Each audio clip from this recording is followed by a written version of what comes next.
bonjour, je m'appelle Jean-Baptiste Bonicel, je viens de Nancy et je viens pour vous présenter aujourd'hui TravelPix. TravelPix, c'est venu d'une chose qui m'est arrivée assez récemment, c'est que j'aime beaucoup le voyage, je prends pas mal de photos quand je voyage. Et en triant ces photos, je me suis rendu compte que j'allais quand même souvent aux mêmes endroits parce que j'avais souvent les mêmes photos. Et je pense que ça arrive à d'autres personnes.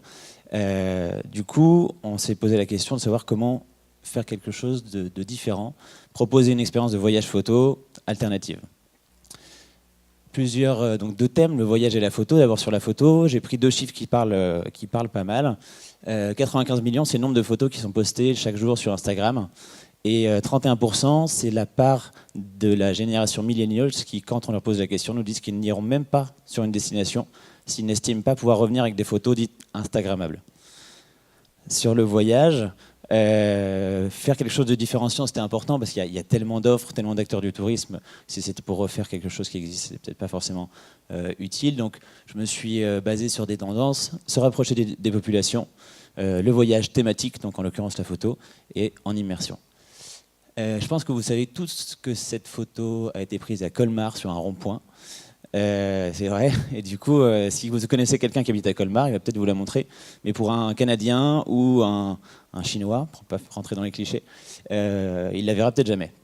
Du coup, on a décidé de créer une plateforme qui met en relation des personnes qui sont passionnées de photos, des gens comme vous et moi, et qui vont accepter contre une rémunération de recevoir des voyageurs qui souhaitent pratiquer une activité photo.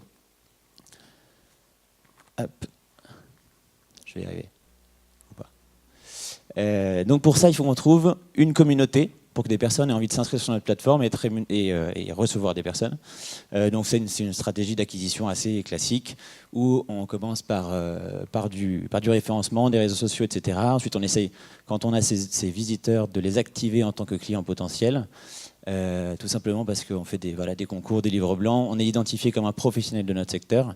Ensuite, on essaie de les retenir, qui ne partent pas, de les transformer vraiment en clients et qui se réfèrent à notre entreprise, de nouveau par d'autres canaux d'acquisition, des partenariats.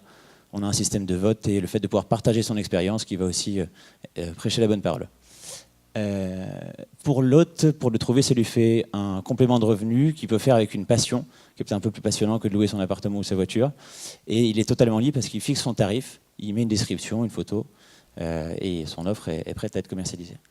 Le modèle économique, il est en 3 points, c'est que sur la rémunération que perçoit l'hôte, on touche une commission. L'hôte peut devenir premium, comme vous pouvez mettre en avant, par exemple, si vous vendez votre voiture sur le Bon Coin, c'est exactement pareil, et passer en avant par rapport aux autres personnes. Et puis, les gens, par un système d'affiliation sur des plateformes comme de l'hébergement, par exemple Booking, on va pouvoir toucher une commission et les gens pourront réserver leur hébergement à partir de la plateforme. Merci.